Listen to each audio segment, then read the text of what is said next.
As promised, I will discuss with you the text of a song. And for this lesson, I have chosen one of the most famous and appreciated songs in Dutch musical history. Hallo lieve vrienden. So this song is about De Vlieger by the singer André Hazes. So André Hazes is one of the most celebrated folk singers in the Netherlands. He was born in 1951 and he passed away in 2004 at the tender age of 53.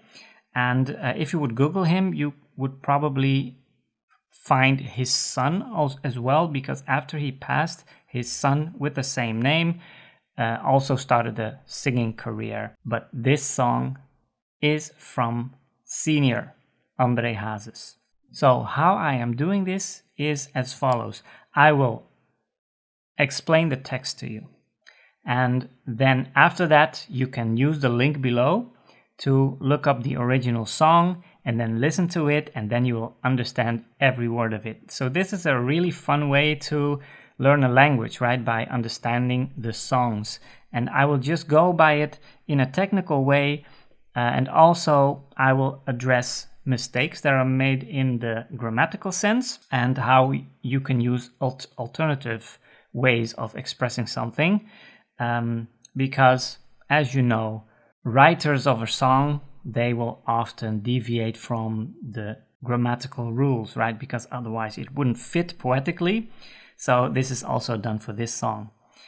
Let's start. So this song is called De Vlieger, which means the kite. So that's the thing that flies in the air, right? It starts like this. It is about a father who sings about his son who wanted a kite for his birthday for a very specific reason, and the father didn't know what the reason was until he asked. So this is kind of a tearjerker because, in my opinion, it is a very sweet and endearing story about a son who misses his mother.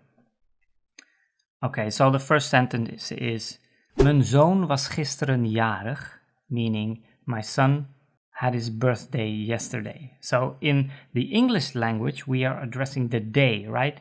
The day is what it's about. It's my birthday. But in the Dutch language, we name the person who has their birthday. So, ik ben jarig. It's my birthday. So this time it's about his son. Mijn zoon was gisteren jarig. So notice the first word, mijn. That is an abbreviation from mijn, right? So that is often used to shorten the pronunciation of the word mijn. It's also done for zijn, right? Zijn auto, his car. That if you want to say it quickly, you will say zijn auto. Usually somewhere in the middle or the end of a sentence, right? He is going to get his car. Hij gaat zijn auto halen, right? So that is with the apostrophe N. So this is also done for this sentence. Mijn zoon was gisteren jarig. Hij werd 8 jaar oud. He became 8 years old. Mijn schat. That is the word that we use as sweetheart or honey. And we use in the Dutch language the word schat, which literally means treasure, right? So if someone calls out to their sweetheart, you will always hear the word schat. The next sentence is: Hij vroeg aan mij een vlieger. He asked me for a kite. So hij vroeg aan mij means he asked to me. Aan mij is to me. Een vlieger, a kite. And then, that's a little funny because I have a whole lesson about this, about incorrectly using a word in the Dutch language, and the songwriter also made this mistake. It is a mistake because it's done on purpose, otherwise it wouldn't rhyme with the first sentence. And that is: En die heeft hij ook gehad. And that means, and that is also what he got. And the word gehad in correct Dutch would have been gekregen, right? Because the difference between hebben and krijgen is Hebben means to have in your possession currently. And gehad means to have had it in the past, right? So I had the flu, but I'm now okay again. Ik heb de griep gehad. So you had it, but not anymore. So you don't say that when you get a present, usually. So it's incorrect to say, ik heb een cadeau gehad. I have had a present. But he did use it.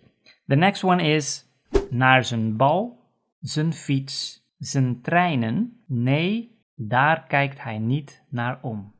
That means he is naming his other toys that he doesn't have any attention for anymore. So, naar zijn bal, to his ball, his bike, his trains. No, he doesn't turn his head to it. That's the literal translation. So, he doesn't mind them. Hij kijkt er niet naar om. Then, want zijn vlieger was hem alles. Want means because. Zijn vlieger, his kite, was hem alles means was everything to him. And then, alleen wist ik niet waarom. Only I didn't know why. Then the next verse. En toen op zekere morgen, and then on a certain morning, he said, hij zei, Vader, ga je mee? He said, Father, are you going with me? Ga je mee? That is literally going and then you along, right? So, ga je mee? Are you coming along? Then the son says, de wind, die is nu gunstig. The wind is now advantageous, right? So, gunstig means in a good condition. So, I'm going sailing because the wind is in our advantage. We gaan varen, want de wind is gunstig. De wind, die is nu gunstig. Dus ik neem mijn vlieger mee. So I will take my kite with me.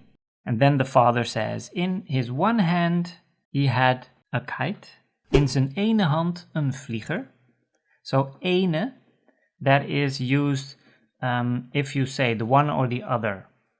De ene of de andere, right? So in zijn ene hand een vlieger. In de andere een brief. In the other hand, a letter. Then the father says, ik kon hem niet begrijpen. I couldn't understand him.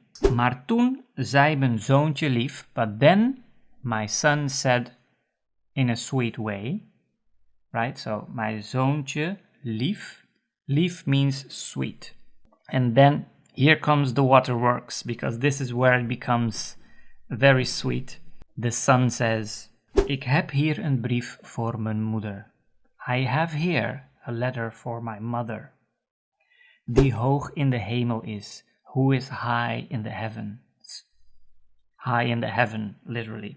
Deze brief bind ik vast aan mijn vlieger. This letter I will tie to my kite. Tot zij hem ontvangt, until she receives it, she who I miss. Zij die ik mis. So this is the chorus of the song. And then the second part of the chorus. En als zij dan leest hoeveel ik van haar hou, and if she reads how much I love her. And this is something very curious in this song, because this sentence is never finished, because I'm still wondering what he means with, and if she reads how much I love her, then you would expect the answer to that, right?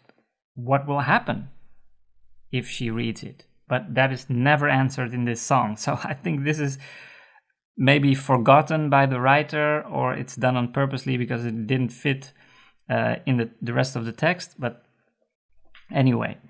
En als zij dan leest hoeveel ik van haar hou, and if she reads how much I love her, dat ik niet kan wennen aan die andere vrouw, that I can't get used to that other woman. Apparently his father already has another woman in his life.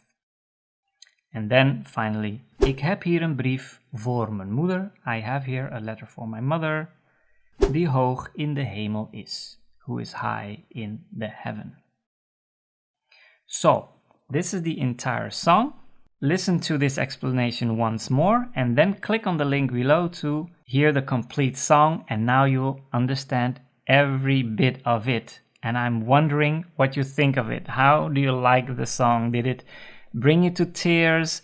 Did you like the singer, his voice? Well, personally, I don't think it's a very endearing voice, but still it has some emotion to it, right? So I'm curious what you think about it. So if you have some other suggestions, and also what I would like to know if you recognize this melody, because what often happens, and especially for this specific artist, he often used existing songs that were in other languages, like American songs, Italian songs, etc., and they just added their own text. So I wasn't able to find an original to this song, but if you recognize it, then please let me know, because I would love to know. If you have some other suggestions of songs that you would like explained, then please let me know. And if you haven't already, like and subscribe, and I'll see you in the next lesson.